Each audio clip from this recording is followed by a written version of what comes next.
Washington has a lot to work on during the bye week.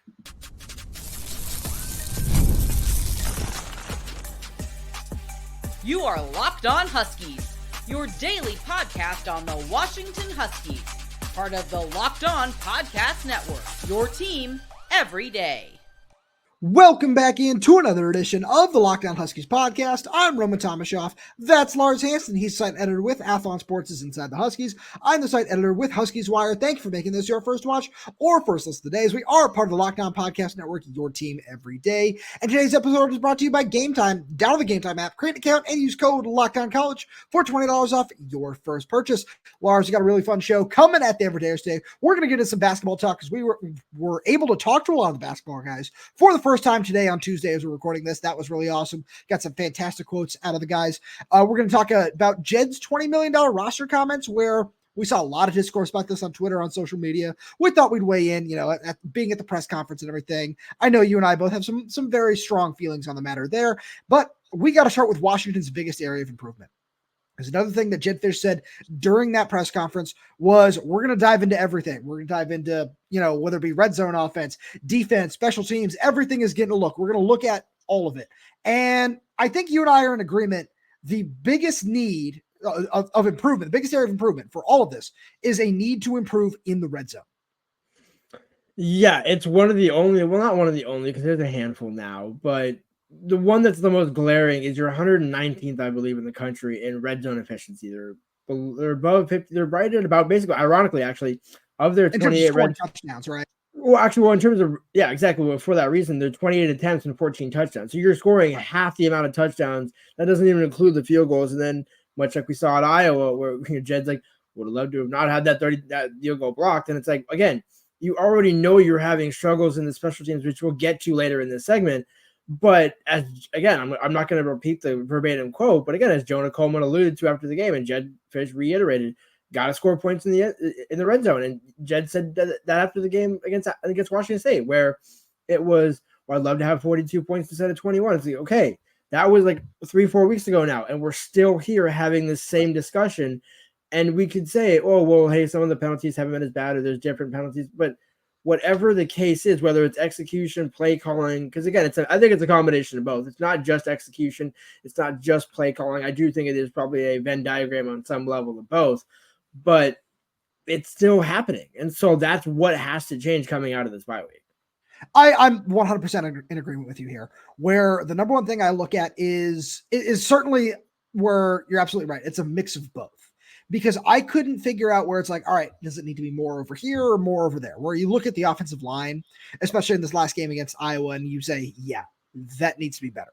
But you can also look at the offensive line and say, yeah, that speed option on 4th and goal against Washington State was not necessarily their fault. So there's a level of that you can dive into there, where, I look at the touchdown pass that Will Rogers threw to Denzel Boston. That was a perfect fade ball that he put in the back corner of the end zone where only Denzel could catch it. Fantastic play. Where I look at that and I say, where is there more of that? And I know, shout out to, people like Mina Kimes and everyone around the NFL who talk about, the fade ball, not necessarily always a high percentage look or a high percentage scoring play. But at the same point, you and I, during fall practice, we saw a lot of that. That was something that they repped almost every single day, every single team period. We saw at least one fade ball, whether it be to Denzel or to Giles on, a little clear out, or to Jeremiah Hunter. We've barely seen that. And I don't necessarily know if that's a good or a bad thing. I would lean towards it being bad with the size that you have on the outside with some of these receivers. But I look at things like that and I say, that makes me question the play calling. That just makes me really curious as to what the thinking is there to rep that so often and then not use it. Well, and it's a perfect segue into one of the guys you used as an example, Giles Jackson. What did Jedd say after the game against Washington State? Well, the original play call was to Giles. Whatever the play call was, whether it was that same out route that ends up being 1 yard short every single time, which Jedd alluded to on Monday, where it's, well, ran a 3-yard route instead of a 4-yard route. It's all these little things. And it's like, okay, that still gets back to coaching. That's in practice, where these guys should know we're into halfway through the month of October. We saw it in practice where Kevin Cummings and Jedd Fisch were very hands-on with the receivers. I remember putting out a tweet during fall camp at some point with Jedd basically hands-on with Denzel, saying, look, we need this route here. It was a slant route, which we've seen a ton this year. So we know they drill it in practice. So it's not for a lack of, these guys are careless. They say they work on it in their practice, but they really don't. I have a hard time seeing that not carry over from fall camp to during season. So for me, it's a matter of why is Jedd kind of doubting himself and some of these others? Is it the offensive line, which has been a problem? But you think about it, we also haven't seen the fade to Kalecki at all. Could that be because of Quentin Moore and you don't have a second tight end to have as a blocker on one side if you're in the goal line package and that sort of thing? Maybe. But Decker's also proved to find the end zone. I mean, first play of his career was a touchdown. So to me, it's not a matter of, well, I guess not for play, but first catch was a touchdown, I should say. In that regard, you have the bodies to do it. And again, the way that Jedd said, because he was asked on Monday about targeting Jeremiah Hunter, and that's another guy where it's like you have him opposite of Denzel. I can understand against Michigan, okay, if Will Johnson is locking down Denzel, well, first of all, you still have Jeremiah. So it's all right there for you. And they targeted Jair Hill. They abused Jair Hill, let's be real here. But, again, because we're not going to throw against Will. Rutgers cornerbacks. I mean, again, Iowa, Jameer Harris was also very well. So, again, you knew you were going to have at least one side of the field gone, but you still have that other guy. That's why you got Jeremiah, and you still have Giles underneath. And to me, it's like there's so many points that have been left on the field this season where you just look at the talent, and if you're not going to throw it, this offensive line is not that bad. I mean, look what they did against Michigan to get Jonah Coleman or Adam Muhammad or Cam Davis in the end zone from the 5-yard line. It's not impossible. They've done it against really good run defenses. I'm 100% in agreement with you there. Sorry, I know we got to spend at least a minute or two here on the special team side of things as well, where I love everything you said, but I know we need to keep this conversation moving in that direction as well, where the missed field goals, everything going on with Grady, that's one thing. We know that's something Jedd has tried to address. I'm sure he's going to try to continue to address that as well. But to me, what's even more glaring than that is the kick coverage, where we saw some different ideas, where we talked to Drew Fowler after the Michigan game, a couple days after that. And one thing that he said about, some of the different short kicks and everything was, hey, we, with the direction that the sun was, with where that was, we wanted to try the short kick and see if this worked or that worked. And it did. And that was really effective. And you like that, especially when, your kickoff team is struggling, having something like that in your bag to say, all right, we know, maybe it's going to make it a little bit tougher to field, and more likely than not, this is going to be a fair catch. So there are a whole bunch of different things that you can do there, but we kind of saw them go away from those things versus Iowa. We know there was the one short kickoff, and that didn't end very well. But I'm really curious to see if they're going to use this bye week to try to figure out different ways to utilize the coverage, because they got the bodies to do it. They have good athletes who have proven that they can be effective on kick coverage. Whether, you think about Maurice Himes, Drew Fowler, Justin Harrington, some of these guys are really effective. Tristan Dunn being another one, where some of these guys that are really good in that area. But I kind of look at it and I just say, what's the disconnect here? What is going wrong? Yeah, well, and the thing is also, it's a pretty relatively veteran group. I mean, we'll see Zoe out there. We've seen Fowler out there. We've seen a number of guys out there. Now, Fowler was hurt for a decent portion of the season. But it's not like the bodies out there are incapable. I think it's almost like, again, it kind of gets back to scheme over personnel. I don't that's really, now again, part of it is execution, where, you go back and look at the block field goal. Jedd said that they didn't submarine properly. So again, it gets back to coaching, technique, all these sort of things. Where when you mentioned the right guard, right tackle, it's like, well, Enoch's pretty big. I feel like he can, handle that job. So it's not a matter of not having. It's not like you got like a redshirt freshman and a backup third string sophomore in there. It's like, no, you got veteran guys in there. Whatever reason, the job is just not getting done. And now again, against Iowa, sure, they're gonna be more physical. That's not necessarily a surprise. But the problem is, if that were the outlier game, that's one thing. It's been 1 through 7. That's the problem. I can't think of a single special teams game that was good. I mean, I guess maybe the Weber State game, because there's how many returns, but aside from that, it's like, okay, whatever. Like those 2 games don't count. Really, you count the Washington State game to now. And from that point forward, I mean, Washington's 85th in the country in kick return yards. So to me, it's like I think that's actually one of their better stats. I mean, aside from being number 1 in the country in passing defense, but that's because no one's throwing against you. And so it's like, some of the worst special teams games have been when they don't have any kick returns. That's not a good thing to have. It's like Michigan, the Iowa game, 1 play touchdowns. Well, Washington's getting the kick return yards, not Iowa. Lars, let's get into some of these comments that Jedd Fisch made over the course of the week. which we'll get to right after a message from our good friends over at Game Time, because Game Time has a new feature called Game Time Picks that makes getting tickets to see your favorite teams play live even easier. Game Time filters out the fluff to show you only incredible deals on great seats, so you don't have to waste time searching through thousands of tickets, which is great news for anybody who wants to go Husky football, Husky basketball, the Kraken, the Seahawks, anything. There's so many great tickets that you can and great deals that you can find on Game Time because of the Game Time Picks curation makes it easier to save more on sports, concerts, comedy, theater, and so much more. With their all-in pricing, you can toggle those features to show the total up front with no surprise fees at checkout. And with their lowest price guarantee, Game Time will credit you with 110% of the difference. You can find a lower price somewhere else. You can take the guesswork out of buying tickets with Game Time Picks. Download the Game Time app, create an account, and use code LOCKDOWNCollege for $20 off your first purchase. Terms apply. Again, create an account and redeem code LOCKEDONCOLLEGE for $20 off. Download Game Time today. What time is it? Game time. So, Lars, we've seen a lot of discourse about this on Twitter, especially. Jedd Fisch talked about the Ohio State-Oregon game, and he said, that's two $20 million rosters going at it on the field there. Fans, as you know, as fans do, because this is just all part of loving sports in general, took this 1,000 different directions. A lot of them were not positive, saying, oh, well, he's asking Washington donors for this or that, or he's saying Washington needs more money. I don't think that's what he was trying to say, and I'm pretty sure you didn't feel that way either. No, so to give a little more context to the answer and the question of what led up to it, Mike Varell, Seattle Times sports columnist, former UW beat writer, friend of the show, everybody loves Mike, asked a really good question off the piggyback of what Jedd said towards the end of my opening question, which was about the influx of talent coming in, the 25 class coming in, and the portal additions, whoever those guys will be. Jedd was more talking about, I think, the 25 class in that regard, but just the next wave of talent that comes in December when the portal opens again and the signing class comes in, or the early signings come in, is when we get to a more level playing field, which is what college football, in a way, not for the next year or two, but I think 26, 27, somewhere in that ballpark, I think in 3 or 4 years, 2, 3, 4 years, somewhere in that ballpark, is when you're going to have that cap of, okay, you can get to 20 million, from what you can use with this, or whatever the number ends up being. This, when we get to a more level playing field, what Jedd was saying after he mentioned that it was a battle of two $20 million rosters is we're getting closer to a parity level, where college football is headed, where you can only allot so much to them versus right now, which is, hey, whatever's in the collective, if you got 30 million in the collective and you want to use all that on your roster this season, there's nothing preventing you from doing that.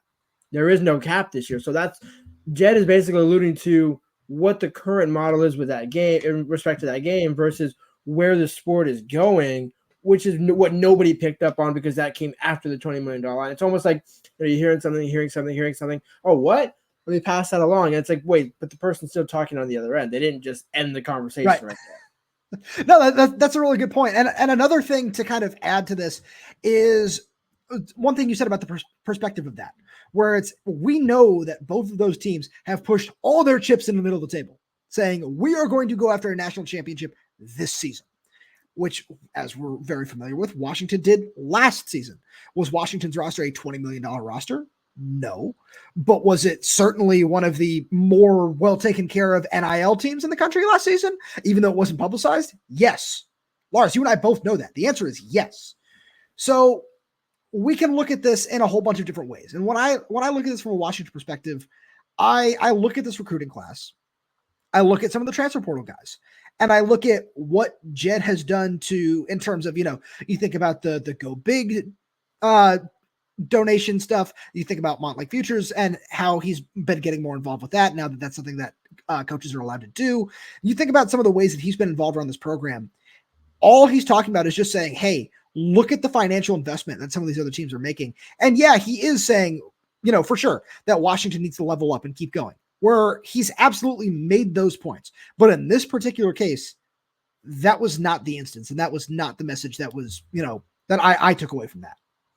I was going to say, because he's verbatim laid it out earlier this year, like in his Monday press conference when he said, I think Softy asked him a follow-up and he's like, wait, you want to upgrade the locker room again? Like it was upgraded like 5 years ago or 7 years ago or whatever it was.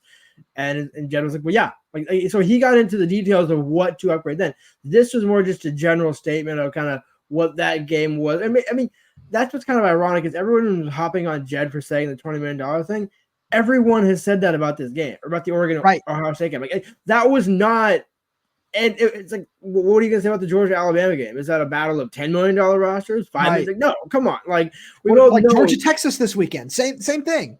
That's a great example where it's like, no, that's a battle of probably, what do you think, $2.5 million rosters, 5 max, maybe. I think Archer's making that to sit on the sideline this weekend. I was gonna say, and so like again, if we're gonna call a spade, you could say that about so many games. So Jedd was basically that was a drive-by comment. The 20 million was just a drive-by comment to the rest of, hey, where this sport is going, which is why Jedd then kind of came back on why I asked him later in the press comments about going from 85 to 105 and what his plan. And so when you really tie those two together, because I think people are cherry picking off of that and ignoring the rest of what he had to say. And I think really when you combine the two statements, that was really what was revealing, which was, hey, we want to keep it at 85. So whatever we're getting without taking away from our additional revenue, we can give everything to the players because all 85 we're going to get it. Versus, if we go to 105, well, now you're skimming off the top and now we have less to do X, Y, and Z. And so it's like, okay, do you want to pay for a better roster, but have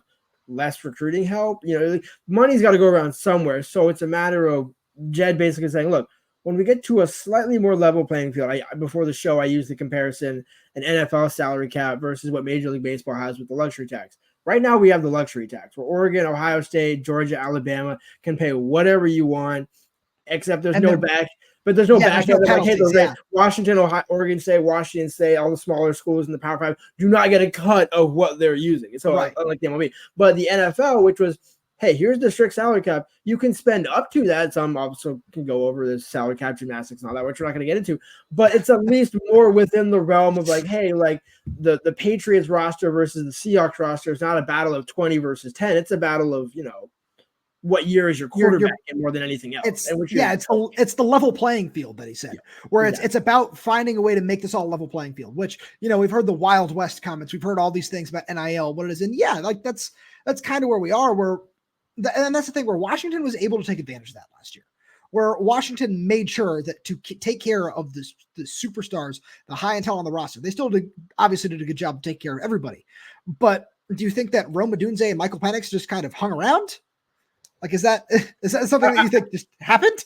I mean, we both agree they're great, upstanding people. Absolutely. 100%. So I'm sure there was a level of brotherhood. Hey, let's come back. We have unfinished 100%. Business. But they didn't do it out of the goodness of their soul. By the way, Rome Odunze, I would 100% believe both of those guys, 100%, especially from just all the conversations we've had with both those guys.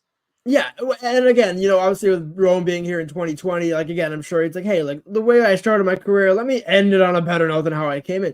Sure, all of that is still in play, but no way are they doing it out of the goodness of their hearts. And by the way, nor should they in this day and age. Now, again, 5-10 years ago, again, we got to play the facade of the SEC.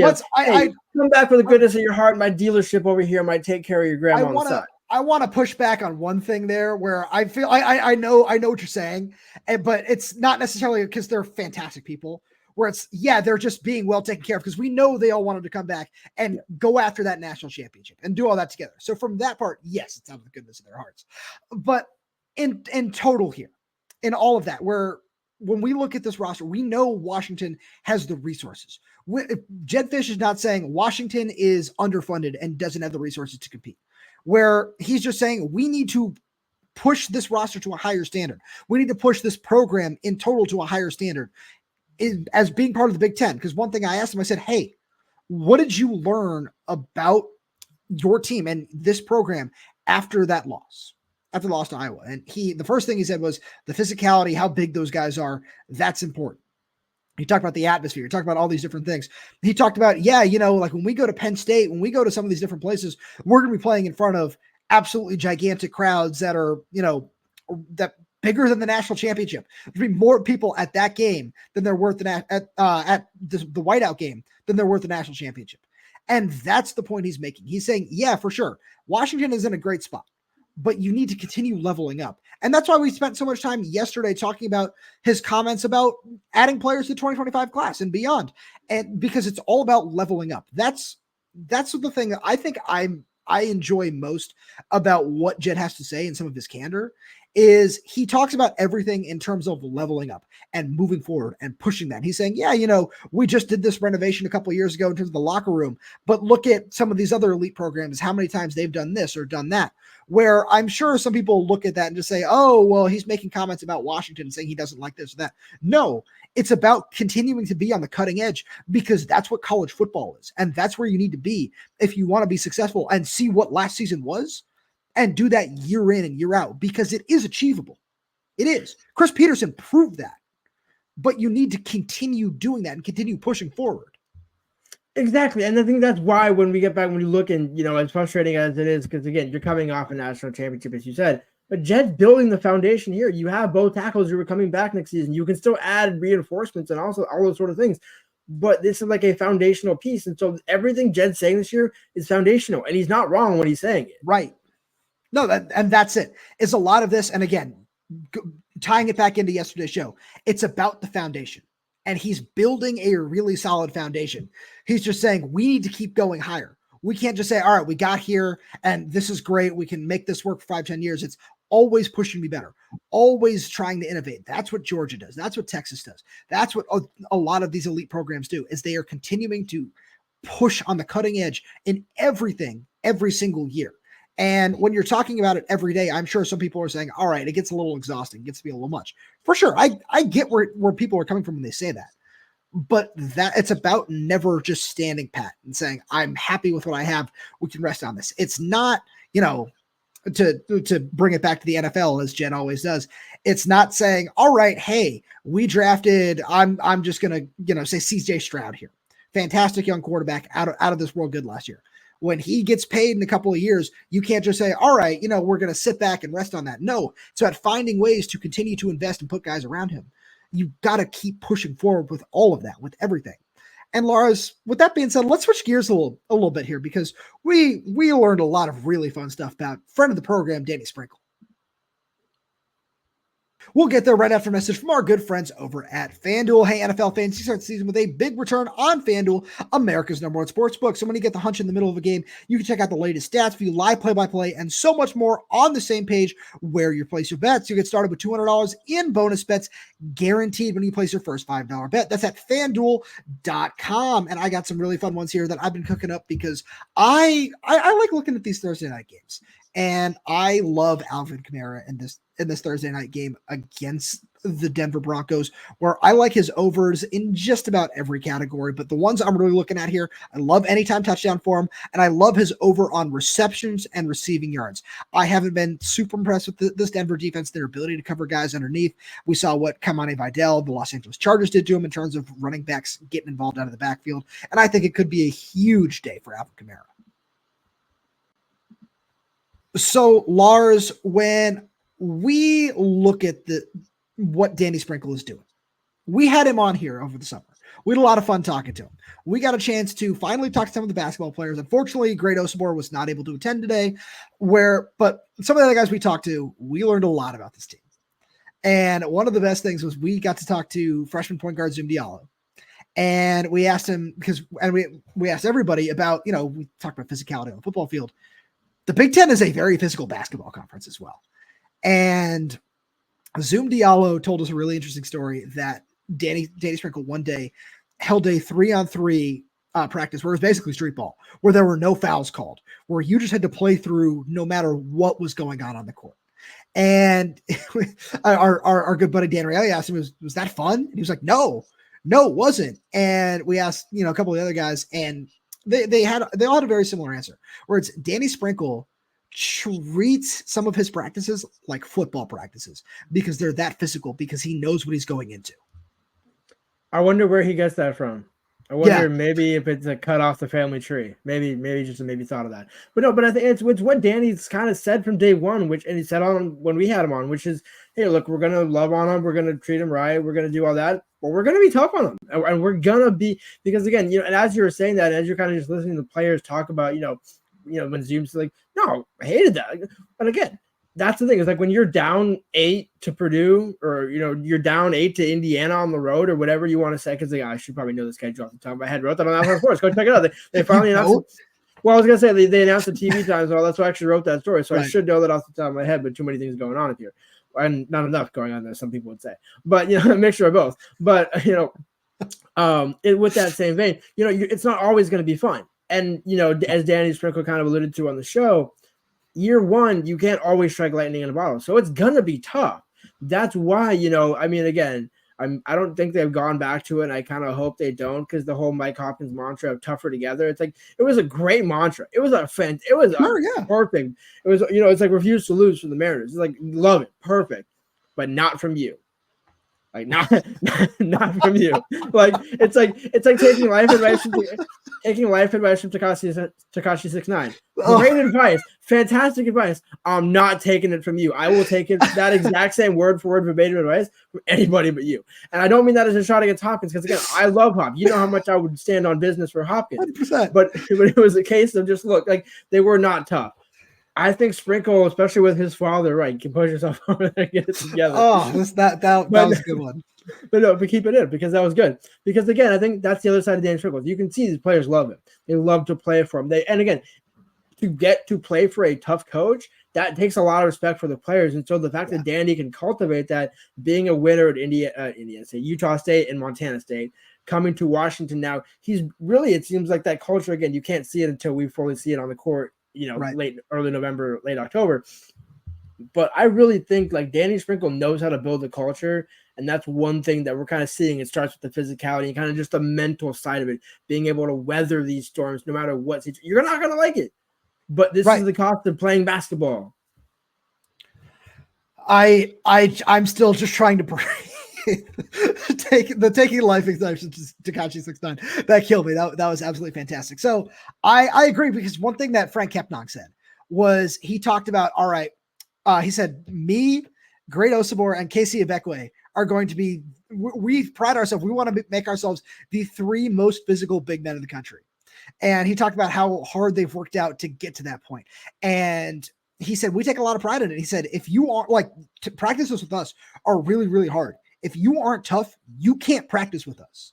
Like, that's the point that we've pushed ourselves to be this offseason.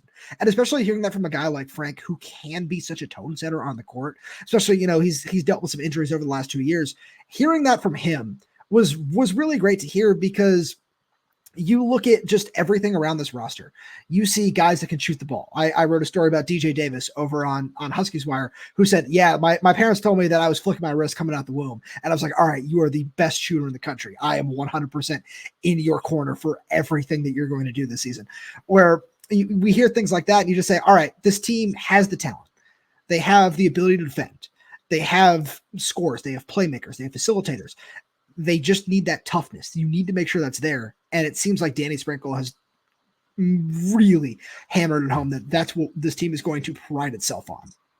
You should have taken a longer pause when you said I'm in your corner, because you had a perfect shot. No pun, pun intended. I'm just going to carry the shots on here to say when DJ Davis hits a corner 3, you're in his corner. I was thinking about it, but I didn't want to get booed in the. No. I knew that would be coming. I'll say it for you, because again, this is what we do here. I'll pick you up, but no, because again, you're absolutely right, and I think that was when we started to look at the guards on this team, where it's like, okay, who is going to be the true point guard? Is it Mekhi Mason? Mickey Mason? Again, did we get clarification on which one it is? That's Mekhi. I thought it was Mekhi, yeah. So every now and then you'll hear somebody else say it, and it's like, wait, am I saying it wrong? Can we just get some pronunciation here? Or is it going to be Zoom? And I think that was going to be the question for me. Was I have no doubt Zoom does not lack confidence. And I think Danny Sprinkle is almost the perfect coach for Zoom Diallo to be a point guard in, because the rest of this roster, I mean, the fact that Frank is the guy talking about being physical, and the guy, and it's not a shot at Frank, because again, I love Frank. But when you look at the last 2 seasons under Hopkins, when Frank went down, the whole team changed. The dichotomy of the team changed. So having Frank with that mental toughness and saying, you know what, look, I could tap out, I could go somewhere else, play low-level basketball, graduate, do whatever. No, I want to stay and play for Danny Sprinkle and get this team to where it should be. I think it's a match made in heaven. And I think that was the other key, is getting Great Osibor is one thing. Because we both were like, hey, once you make the hire Danny Sprinkle, that means you're getting Great Osibor. Now, again, was it as a slam dunk? Obviously not. I mean, I think we both thought it was, but Danny Sprinkle was like, hey, you know what? I honestly didn't think we were going to get him. And I'm like, all right, right. All right, well, whatever, but you got him. So it's like, but it's not just him. It's keeping Frank and adding Casey. Plus, you also have Wilhelm Breidenbach in the post, probably more or less. Chris Conway, too, yeah. And Chris Conway, because that was another person Danny Sprinkle brought up to us on the show, where it's like, hey, don't forget about these. And so you have the depth there. So you're not just relying on Frank, on KC, on Grade. That's where the toughness also matches with durability, where you're not just wearing these guys out saying, hey, you're playing 30, 35 minutes a night, back-to-back games. It's like, wait a minute. Like, some of these games, you should be ahead enough to where, hey, you know what? We can kind of pull Frank for the last 5 or so minutes, get KC in there, get his confidence going as well. So that way you don't wear these guys out to by late January, early February. You're struggling to make it through the Big Ten schedule because you're just so exhausted. Right. And that's the thing where you look at the talent on this roster, you look at the way that these guys are talking about their practices, where another thing, and we'll end it on this note, one thing that Zoom mentioned was, he said, we didn't like the way we practiced one day, so we came in at night and just practiced again. Where that's the mentality that this team has. And that's something where if that doesn't tell you that they're bought in and trying to bring back what is a really rich basketball tradition here in Seattle, I don't know, it does. And Lars, with that being said, as always, thank you so much for being here. Thank you every day for tuning in. We really do appreciate your support. We got so much more fun stuff coming throughout the offseason. And one other thing we got going on is our Locked On Huskies Insider program, where we dropped a whole bunch of football and basketball interviews earlier today, where we haven't put any new ones in there in a while, where we hadn't got any exclusive stuff. We finally did get a whole bunch of fun stuff. Shout out to everybody in UW for helping us make that happen. If you want to go check that out, you get a free 2-week trial. And after that's $4.99 a month. It's down in the description below. You get access to our full Google Drive, which is chock full. I think there's 3 or 4 hours of audio in there at this point, from interviews that we've conducted through spring camp, through fall camp, through basketball. Now there's going to be so much more stuff like that. We got an exclusive insiders only Q&A, where it's going to be a little bit different than the traditional mailbag that we got coming later this week as well.